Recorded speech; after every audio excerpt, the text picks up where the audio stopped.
Olá, Pastor Marcos por aqui, trazendo mais um conteúdo bíblico no canal para darmos continuidade ao nosso estudo sobre o Sermão do Monte.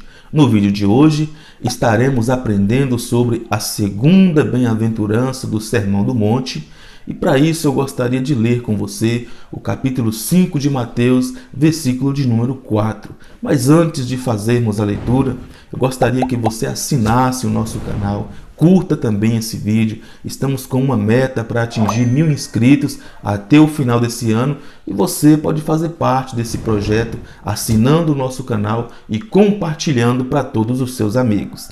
Dito isso, eu convido você a estar lendo comigo Mateus capítulo 5, versículo 4, para darmos continuidade ao nosso estudo de hoje sobre o Sermão do Monte. Bem-aventurados os que choram, porque serão consolados. Esta palavra bem-aventurados, ela vem de um termo grego chamado makarios, e era uma palavra usada para descrever a felicidade dos deuses. Makarios, bem-aventurados, fala de alguém feliz, mais do que feliz, ditoso, pleno, realizado. Fala de uma felicidade que não sofre variações. Fala de uma alegria que não pode ser destruída pelas circunstâncias da vida. E o versículo 4 continua dizendo: bem-aventurados, makarios, mais do que felizes, ditosos, plenos, realizados, são os que choram. E aqui nós encontramos um grande paradoxo. Paradoxo é aquilo que é contrário ao senso comum.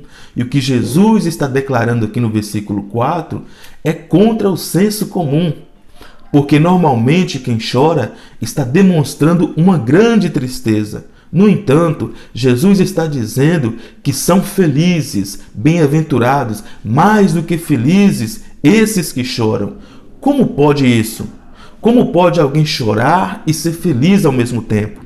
E é justamente por isso que estamos diante de um grande paradoxo. Porque como pode alguém chorar e ser feliz ao mesmo tempo?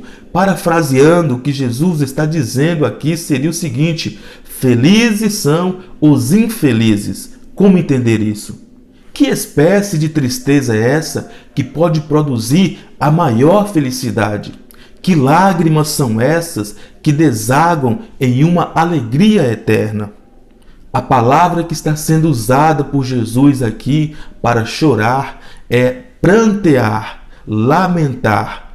Traz a ideia de alguém que se entristece profundamente de tal maneira que a tristeza toma conta de todo o seu ser e ela não consegue esconder o seu sofrimento.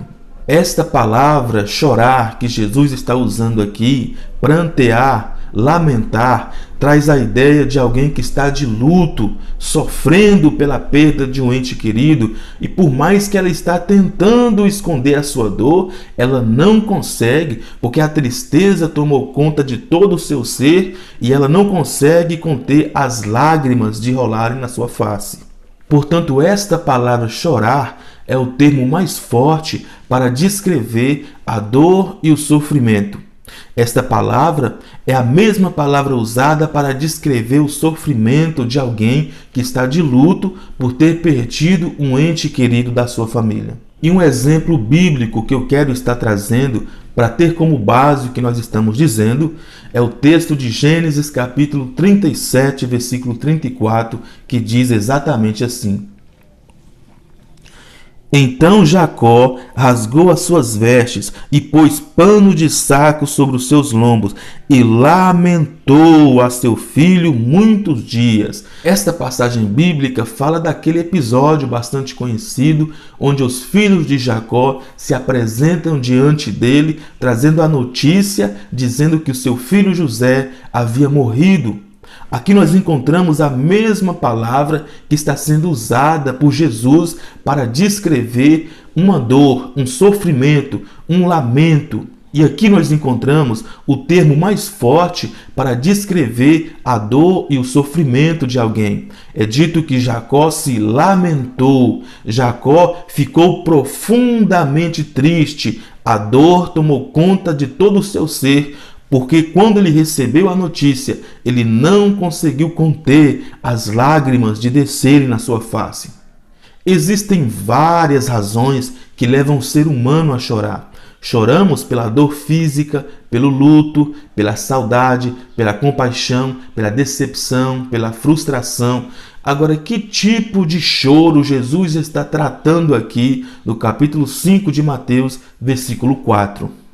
Mas antes de observarmos o que esse choro significa, vamos perceber primeiro o que esse choro não significa.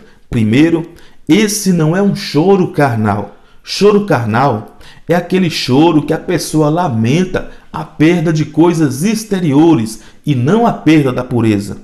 E um exemplo disso, de um choro carnal, nós temos quando olhamos para o exemplo do rei Acabe, em 1 Reis, capítulo 21, versículo 4. Quando o rei Acabe não consegue comprar a vinha de Nabote, ele chega na sua casa e começa a chorar por não ter conseguido herdar a vinha que tanto ele queria. Portanto, esse é um choro carnal. Esse não é o choro que Jesus está tratando aqui, porque se trata de um choro carnal, onde a pessoa está chorando, se lamentando, porque perdeu coisas externas, coisas materiais. Segundo, esse não é um choro de remorso. O que seria um choro de remorso? Temos o exemplo de Judas. Judas chorou lágrimas de remorso e não de arrependimento. Traz a ideia daquele ladrão que é pego com a mão na botija e se arrependeu, não pelo ato que ele está cometendo. Ele se arrepende por ter sido pego. Ele se arrepende porque o seu plano frustrou. Ele se arrepende porque não teve sucesso no seu plano e não pelo fato de estar fazendo algo de errado. Esse é um choro de remorso e não um choro de arrependimento. E não é sobre esse choro que Jesus está tratando aqui em Mateus 5, versículo 4. E terceiro, o choro que Jesus está tratando aqui não é um choro teatral. O que seria um choro teatral? Seria aquele choro onde a pessoa está tentando demonstrar uma sensibilidade que nunca existiu dentro do seu coração. E um exemplo disso nós temos quando lemos o texto de Mateus capítulo 6, versículo 16, que diz assim: E quando jejuais, não vos mostreis tristes como os hipócritas, porque desfiguram seus rostos para mostrar aos homens que jejuam. Em verdade vos digo que já receberam o seu galardão. Jesus está falando aqui dos fariseus, um grupo religioso que existiu na sua época. Esse grupo dos fariseus, eles estavam tentando demonstrar para as pessoas que eram homens piedosos, que eram homens santos, que eram homens sensibilizados, mas o coração deles estava duro. Portanto, esse grupo, ainda que eles estavam andando, jejuando, com o rosto desfigurado, mostrando estar tristes, mostrando estar quebrantados, o coração deles estava seco. Os olhos poderiam até estar molhados com lágrimas, mas o coração estava seco. Agora, o que de fato significa esse choro que Jesus está tratando aqui? Esse é o choro pelos nossos pecados. E o choro pelos nossos pecados é o melhor uso das lágrimas. Essa é a verdadeira água ungida que pode trazer benefícios para a vida de um crente. As lágrimas de um arrependimento verdadeiro, profundo e genuíno. Se ficarmos chorando apenas pelas perdas das coisas materiais, estaríamos desperdiçando as nossas lágrimas e não teríamos nenhum resultado quanto a isso. Seria como uma chuva caindo sobre a rocha, não teria nenhum benefício. Mas o choro pelos nossos próprios pecados produz uma alegria que cura, transforma, restaura e liberta. Produz uma alegria que transbordará na vida eterna. Agora, o que significa o choro pelo pecado? O choro pelo pecado é a maior evidência da graça de Deus. É o maior sinal do novo nascimento em Cristo Jesus. Porque assim como uma criança chora ao nascer, aquele que é nascido de novo em Cristo Jesus chora quando peca. E um outro exemplo bíblico que nós temos de alguém que chorou profundamente arrependido pelos seus pecados é o exemplo da mulher pecadora. Lucas capítulo 7, verso 36 ao 38, que diz assim: E rogou-lhe um dos fariseus que comesse com ele. E entrando em casa de fariseu, assentou-se à mesa. E eis que uma mulher da cidade, que era pecadora, sabendo que ele estava à mesa em casa do fariseu, levou um vaso de alabastro com unguento, e estando por detrás aos seus pés, começou chorando a regar-lhe os pés com lágrimas, e limpava-lhe com os cabelos da sua cabeça, e beijava-lhe os pés, e ungia-lhe os pés com o unguento. Aqui nós temos uma das passagens bíblicas mais lindas do Novo Testamento, onde nós encontramos uma mulher pecadora aos pés de Jesus, regando os pés de Jesus com lágrimas de arrependimento. E naquele cenário onde havia uma mulher pecadora se arrependendo dos seus pecados, havia também alguns fariseus que estavam julgando aquela mulher pelas suas práticas pecaminosas, mas não sabiam eles que enquanto aquela mulher estava regando os pés de Jesus com lágrimas, estava brotando dentro da sua alma, no seu coração, uma árvore frondosa da vida eterna que ela estava recebendo ali nos pés do próprio Jesus. Agora eu convido você para estar voltando ao capítulo 5 de Mateus, versículo de número 4, para estarmos considerando mais um ponto importante que Jesus está dizendo aqui na sua palavra. Bem-aventurados os que choram, porque serão consolados. O choro pelo pecado é um choro temporal, porque nós seremos consolados. Vamos chorar por um tempo, mas haverá um consolo. E quando nós seremos consolados?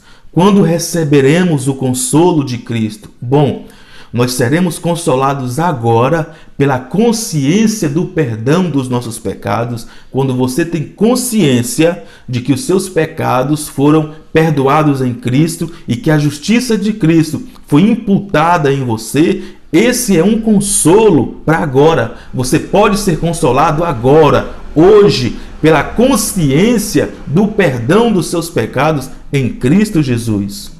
Agora seremos consolados definitivamente por ocasião da volta de Cristo, porque quando Jesus voltar, o pecado cessará, e quando o pecado deixar de existir, não vamos ter mais motivos para chorar. As lágrimas também cessarão.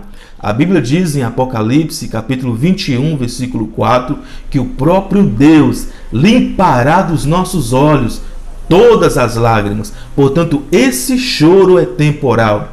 Estamos chorando hoje, arrependidos pelos nossos pecados, mas haverá um dia que Jesus limpará dos nossos olhos todas as lágrimas e nós iremos desfrutar uma alegria plena, eterna, genuína e verdadeira. Portanto, se na primeira bem-aventurança nós aprendemos que ser pobre de espírito é ter a consciência da nossa condição diante de Deus, se ser pobre de espírito é você se achegar diante de Deus sem nenhuma reserva, dizendo: nada trago em minhas mãos, Senhor, apenas a tua cruz me apego. Se ser pobre diante de Deus é se achegar diante dele desprovido de justiça própria, e reconhecendo a sua total dependência da graça de Deus para ser aceito por Ele, agora com esta segunda bem-aventurança, bem-aventurados que choram porque serão consolados, aprendemos que, uma vez reconhecendo a nossa condição de pecador diante de Deus, agora nós vamos chorar por esta situação. Agora as lágrimas vão rolar nos nossos olhos, lágrimas de arrependimento, porque somos falhos, somos pecadores e por isso nós choramos, arrependidos da nossa condição espiritual diante de Deus. Choramos, lamentamos pela nossa condição espiritual, pela nossa natureza corrompida, pela nossa tendência pecaminosa, sempre fazendo aquilo que desagrada a Deus. Choramos porque a nossa nossa natureza pecaminosa é tendenciosa ao erro. Choramos, lamentamos profundamente diante de Deus, porque sempre tudo aquilo que fazemos, na maioria das vezes, está em desacordo com a vontade de Deus. Choramos, arrependidos profundamente, porque na maioria das vezes, tudo aquilo que estamos praticando está ofendendo a santidade de Deus. É por isso que nós choramos, é por isso que nós lamentamos, que nós ficamos tristes, é por esta causa. Agora nós choramos hoje para não ser necessário chorarmos eternamente. Porque aqueles que não chorarem, arrependidos pelos seus pecados, irão chorar eternamente no lago de fogo e enxofre, onde haverá choro e ranger de dente. Portanto, nós choramos hoje para não chorarmos eternamente no castigo eterno. Sabe por quê? Porque o nosso choro hoje vai desaguar em uma alegria eterna, genuína e verdadeira. Eu finalizo fazendo uma pergunta para você. As lágrimas do arrependimento têm rolado na sua face?